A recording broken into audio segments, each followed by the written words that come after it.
आज कहानी अशनीर ग्रोवर की। शार्क टैंक इंडिया वाले अशनीर, इन्फ्लुएंसर्स के साथ कोलैब में नजर आने वाले अशनीर, कड़वी बातें कहकर भी लोगों के फेवरेट बन जाने वाले अशनीर, अपनी कई बातों की वजह से मीम कल्चर का हिस्सा बने अशनीर। ये क्या दोगलापन है कहने वाले अशनीर, और इस सब का जरिया क्या है, वो है आज की किताब दोगलापन, जिंदगी और स्टार्टअप्स का खरा सच, जिसे छापा है पेंगुइन ने और लेखक हैं जाहिर तौर पर अशनीर खुद।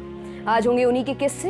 मेरा नाम है दिव्यांशी, आप देख रहे हैं किताबों से जुड़ा हमारा डेली शो किताबी बातें, यानी रोज की एक किताब और उसके किस्से। तो शुरू करते हैं।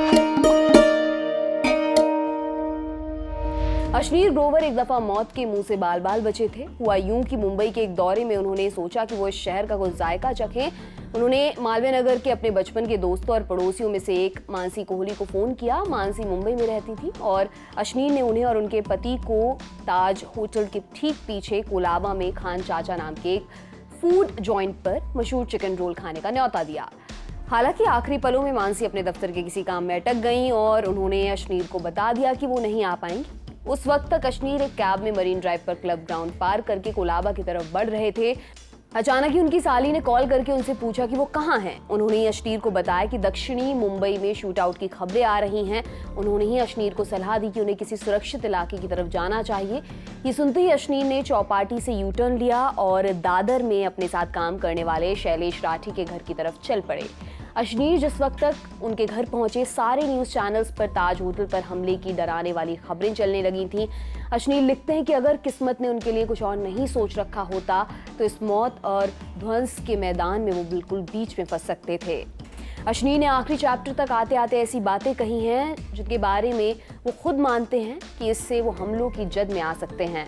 अब हमने इतनी भूमिका बांध दी, इतनी लंतरानी झोंक दी, पर किस्सा ना सुनाए तो आप अशनीर को ही कोट करते हुए कहेंगे बिल्कुल ही टाइम बर्बाद किया आपने। खैर, अशनीर का मानना है कि दुनिया में कुछ ऐसे पेशे हैं जो आपसे कीमत वसूलते तो हैं पर बदले में आपको कुछ देते नहीं। उनके राय में बिना कोई मूल्य वाले ऐसे व्यवसायों में शामिल हैं बैंकिंग, पत्रकारिता और कानूनी पेशे। वे आगे कहते हैं अपने सबसे बेहतरीन रूप में भी ये पेशेवर और पेशे आपको झूठ मूठ की सहजता देते हैं। वो आपको क्षण भर में ही सुन्न कर सकते हैं, लेकिन असलियत में अगर आपने उनके साथ थोड़ा ज़्यादा वक्त बिताया तो वो आपको बर्बाद करके मानेंगे। इनसे आपको बेहद सावधान रहने की ज़रूरत है। ऐसा नहीं कि अशनीर ने किताब में सिर्फ भारी भरकम ज्ञान और बिजनेस की बातें ही बाची हैं। किताब कुछ निजी जीवन में भी दखल देती है। जैसे स्कूली जीवन का किस्सा बताते हुए अशनीर अपनी पहली और आखिरी गर्लफ्रेंड की कहानी सुनाते हैं। ये उनके स्कूल के आखिरी 2 सालों की बात है। उनकी एक लड़की से दोस्ती हुई और बात पहुंच भी गई रिलेशनशिप तक। जैसे ही अशनीर कपल्स क्लब में शामिल हुए तो उनके दोस्त उन्हें छेड़ते, भाई अब कूल डूड बन गया है। लेकिन जुनून के ये दिन काफी कम वक्त के लिए आए थे, क्योंकि एक सुबह उस कन्या ने घोषणा कर दी कि अशनीर उस लड़की को लेकर काफी पॉसेसिव हो गए हैं, तो उनके रास्ते अलग हो गए। इसके आगे अशनीर बताते हैं कुछ दिन तो उन्होंने अपने सिंगल होने का काफी अहम मनाया, लेकिन बाद में यही फैसला किया कि अब करियर पर ध्यान देने का वक्त आ चुका है। साल 2003 की ऐसी एक बात है जिसके बारे में अशनीर कहते हैं कि उन्हें अपने कानों पर यकीन नहीं हो रहा था कि किसी ने उनसे ऐसा कहा है। ये कहने वाले थे अशनीर के होने वाले ससुराल वाले, और बयान था लड़का तो रिफ्यूजी है, जबकि अशनीर और यहाँ तक कि उनके माँ बाप भी दिल्ली में पैदा हुए थे और तब तक उनके दादा दादी को बंटवारे के बाद पाकिस्तान के मुल्तान से दिल्ली आए पूरे 56 साल हो चुके थे।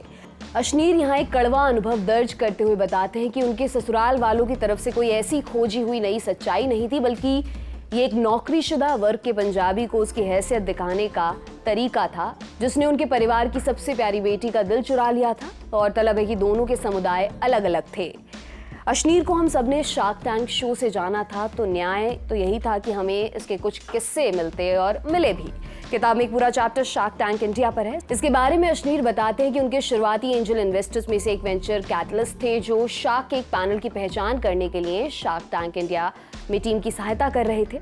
उन्होंने ही अशनीर के नाम की सिफारिश की थी। अब शार्क टैंक इंडिया क्या था, आइए एक लाइन का रिवीजन कर लेते हैं।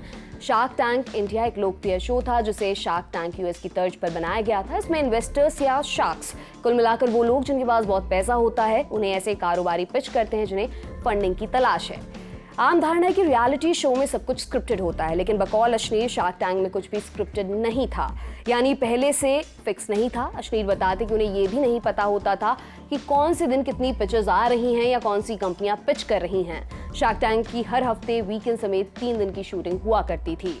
शार्क टैंक की शूटिंग के वक्त उनकी पत्नी माधुरी उनके साथ ही रहती थी। तो शूट के पहले दिन एक मजेदार वाकया हुआ। उस वक्त वो अपनी वैनिटी वैन में ही थे कि कॉस्ट्यूम डिजाइनर की सहायक एक लड़की आई और उसने पूछ लिया, अश्नीर सर कपड़े आ गए हैं। अश्नीर लिखते हैं कि उस लड़की को पता नहीं था कि मेरी पॉजेसिव बीवी भी मेरे साथ ही मौजूद है। माधुरी को ये बात अखरी तो उन्होंने शार्क टैंक के शो रनर विमल के पास जाकर कहा, चने के झाड़ पर मत चढ़ाओ इन्हें। माधुरी ने यह भी कहा कि इनका स्टाफ कम कर दो और पुरुष शार्क पैनलिस्टों के लिए उन्हें मेल कॉस्ट्यूम दादा का इंतजाम करना चाहिए। माधुरी की बात मान ली गई थी। अगले ही दिन सभी पैनलिस्ट का स्टाफ आधा कर दिया गया था। इससे सारे शार्क सनाका खा गए। बोट के फाउंडर अमन गुप्ता इससे काफी परेशान हुए और उन्होंने माधुरी से ये भी पूछा, आप सारे शूट पर आ पाएंगी क्या? जब माधुरी ने हाँ में जवाब दिया तो अमन ने अश्नीर के पास जाकर रिक्वेस्ट की, अश्नीर भाई कुछ करो, सारा ग्लैमर ही खत्म हो गया है। अमन से ही जुड़ा एक और रोचक किस्सा है। दरअसल शूट के लिए अश्नीर, पीयूष और अमन हर हफ्ते एक साथ ही दिल्ली से मुंबई जाते थे। तो अश्नीर बताते हैं कि हवाई अड्डे पर अमन अपना मास्क उतार देते थे और चारों तरफ टहलने लगते थे ताकि कोई उन्हें पहचान ले। ऐसे मौकों पर अश्नीर उन्हें छेड़ा करते, तेरे को कोई नहीं जानता। इन्हीं दिनों की बात जब अश्नीर बताते हैं कि वो रात को 2-2 बजे उठकर अपने इंस्टा अकाउंट पर आए नेगेटिव कमेंट्स पढ़ा करते, जो अभी अभी वेरीफाई हुआ था। शार्क टैंक के वक्त ही अश्नीर और उनकी साथी पैनलिस्ट नमिता की लड़ाई हुई थी। पूरा किस्सा बताते हैं। हुआ ये कि जैसे अश्नीर का तीखे लहजे में बात करने का नेचर है, तो नमिता को लगा कि उन्होंने ऐसे ही किसी कंटेस्टेंट के लिए बहुत खरे या तीखे लहजे में कुछ बोल दिया है। अश्नीर ने उस वक्त ईयरपीस पहना हुआ था। जब नमिता ये बात साथी पैनलिस्ट से डिस्कस कर रही थी, अश्नीर ने बात को हल्का करने के बजाय नमिता से सीधे कहा कि अगर वो उनसे सीधे बात करेंगी तो ज्यादा अच्छा होगा। ये थोड़ा खटास पैदा करने वाला लम्हा था। हालांकि अगले ही दिन जब वो सेट पर गए तो सबसे पहले उन्होंने नमिता को गले लगाया और अंततः सुलह हो गई। पर शार्क टैंक की वजह से एक अनबन हुई थी इतनी गहरी कि अश्नीर के कहे मुताबिक ही उनके तलाक तक की नौबत आ गई थी। बताते हुआ ये कि अश्नीर, उनकी माँ और पत्नी माधुरी बैठे हुए थे। तो ऐसे ही चुहल में अश्नीर ने अपनी माँ से कहा कि आपको पता नहीं कि बाजार में आजकल क्या चल रहा है। आज के दिन शादी हो रही होती ना तो कियारा आडवाणी का रिश्ता आता आपके बेटे के लिए। ये सुनते ही माधुरी का चेहरा उतर गया। उन्हें ये बातचीत जरा भी मजाकिया नहीं लगी। रात में उन्हें दिल्ली से मुंबई जाना था। माधुरी पूरी फ्लाइट में चुपचाप बैठी रही और तब तक अश्नीर से उन्होंने बात तक नहीं की जब तक खाना नहीं परोस दिया गया और उन्होंने माधुरी से खाने के लिए पूछा।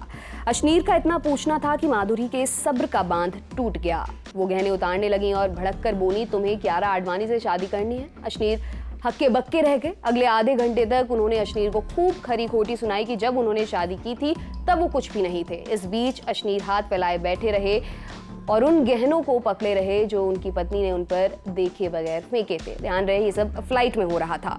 इस बीच अश्नीर अपनी आंखों के कोर से एक बूढ़े सज्जन को देख रहे थे जिनके पास नेटफ्लिक्स पर फिल्म देखने के लिए हेडफोन्स थे। पर फ्लाइट में चल रही इस लाइट मूवी को सुनने के लिए उन्होंने अपने हेडफोन्स उतार दिए थे। तो आप भी अपने तय आलस उतारिए और खूब सारी किताबें पढ़िए। किताबी बातें के आज के एपिसोड में फिलहाल इतना ही। ये तमाम जानकारी आपके लिए लेकर आए हैं हमारे साथी दीपक टेंगुरिया। देखते रहिए द लंदन टॉप। बहुत बहुत शुक्रिया।